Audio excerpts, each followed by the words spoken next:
എല്ലാവർക്കും നമ്മുടെ പുതിയൊരു വീഡിയോയിലേക്ക് സ്വാഗതം.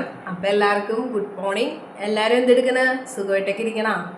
അപ്പോൾ ഞങ്ങൾ രാവിലെ എഴുന്നേറ്റിട്ട് ഓരോ ചായയൊക്കെ കുടിച്ചിട്ട് ഇങ്ങനെ ഇരിക്കണം കേട്ടോ. നമ്മുടെ രാവിലത്തെ ബ്രേക്ക്ഫാസ്റ്റ് എന്ന് പറയുന്നത് വെള്ളയപ്പവും കടലക്കറിയാണ്. സ്റ്റാർട്ടപ്പിൽ നിന്ന് ആദ്യ കുർബാന സ്വീകരണത്തിൻ്റെ ക്ലാസ്സിന് പോയെങ്ങനെയാണ്. അമ്മ വരുമ്പോഴേക്കും ഏകദേശം ഒരു 8 മണി 8:30 ആവും കേട്ടോ. എനിക്ക് ചേട്ടനും വർക്കിന് പോകണം. അപ്പം നമുക്ക് ബാക്കി വിശേഷങ്ങളൊക്കെ വഴിയെ കാണാം കേട്ടോ. അപ്പോൾ നമുക്ക് ചേട്ടന് ചോറ് കിട്ടാൻ വേണ്ടി ഇന്ന് ചെമ്മീനാട്ടോ എത്താൻ പോണം.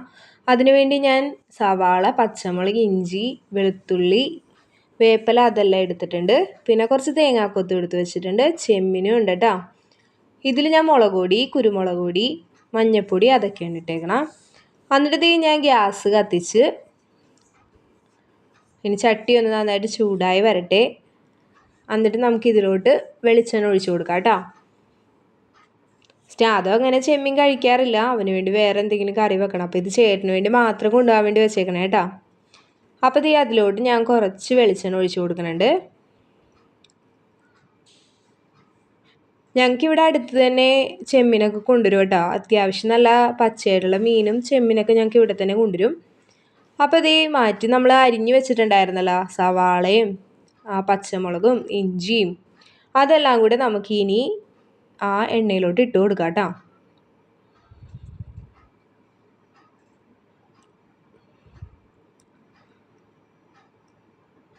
അങ്ങനെ ഞാൻ ആ എണ്ണയിലോട്ട് അതെല്ലാം ഞാൻ ഇട്ട് കൊടുക്കുന്നുണ്ട്. ഇനി ഈ എണ്ണയിൽ കിടന്ന് അത്യാവശ്യം ഒന്ന് മൊരിഞ്ഞ് വന്നോട്ടെ നല്ലപോലെ.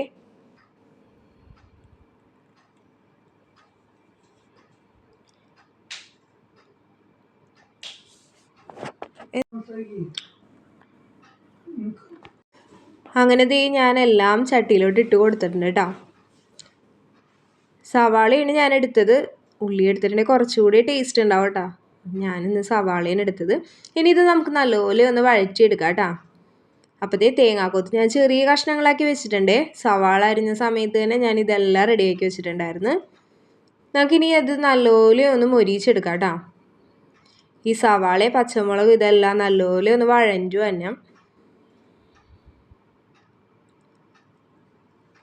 നമുക്ക് ഈ സവാള ഒന്ന് വഴഞ്ഞു വരാൻ വേണ്ടി അതിലോട്ട് നമുക്ക് കുറച്ച് ഉപ്പിട്ട് കൊടുക്കാം കേട്ടോ.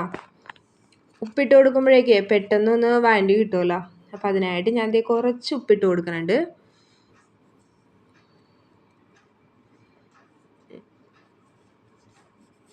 ഇതൊന്ന് ഇളക്കി നമുക്ക് മിക്സ് ചെയ്തെടുക്കാം കേട്ടോ. ഇത് മൊരിഞ്ഞ് വരുമ്പോഴാണ് നമ്മൾ എടുത്തു വെച്ച പൊടികളൊക്കെ നമുക്കൊന്ന് ഇട്ട് കൊടുക്കാം. മുളക് പൊടി, മഞ്ഞൾപ്പൊടി, കുരുമുളക് പൊടി അതെല്ലാം നമ്മൾ ഇട്ടില്ലായിരുന്നു. അതെല്ലാം നമുക്ക് ഇട്ട് കൊടുക്കാം കേട്ടോ. ആ പൊടികളൊക്കെ നല്ലപോലെ മൊരിഞ്ഞ് വന്നിട്ടുണ്ട്. ഞാൻ അത്യാവശ്യം നല്ല എരിവിട്ടിട്ടാണ് വെച്ചത്. ചേട്ടനായതുകൊണ്ട് ചേട്ടന് എരിവ് ഭയങ്കര ഇഷ്ടമാണ്. അപ്പോൾ അതുകൊണ്ട് ഞാൻ നല്ല എരിവിട്ടിട്ടാണ് വെച്ചത്.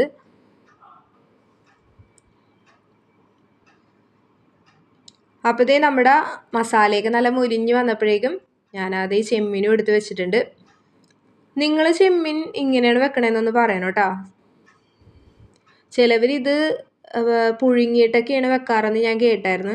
ഞങ്ങളുടെ കൊച്ചിക്കാർ സ്റ്റൈലൊക്കെ ഇങ്ങനെയാട്ടാ വെക്കണ ചെമ്മീൻ. അപ്പം ഞാൻ കുറച്ച് വെള്ളം കൂടെ ഒഴിച്ച് കൊടുത്തിട്ടുണ്ടായിരുന്നു. പിന്നെ ഈ ചെമ്മീൻ ഓൾറെഡി കുറച്ച് വെള്ളം വരുമല്ലോ, അതുകൊണ്ട് അപ്പോൾ ഇളക്കി നല്ലപോലെ മിക്സ് ചെയ്ത് വെക്കണം കേട്ടോ ഞാൻ.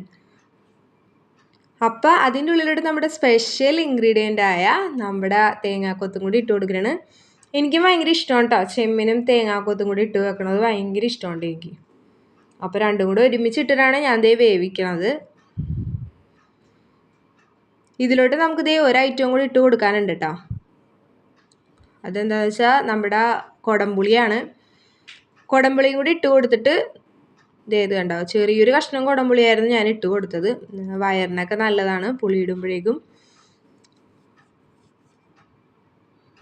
അതും കൂടി ഇട്ട് കൊടുത്തിട്ട് നമുക്ക് നല്ലപോലെ ഒന്ന് മിക്സ് ചെയ്ത് അടച്ച് വെച്ച് വേവിക്കണം കേട്ടോ. അപ്പോൾ നമ്മുടെ ചെമ്മീൻ കറിയൊക്കെ റെഡി ആയിട്ടുണ്ട്. എനിക്കിത് വർക്കിന് പോകാൻ നേരം കേട്ടോ. അപ്പോൾ നമുക്ക് അടുത്ത വീഡിയോ ഇട്ട് വീണ്ടും കാണാം. ബൈ.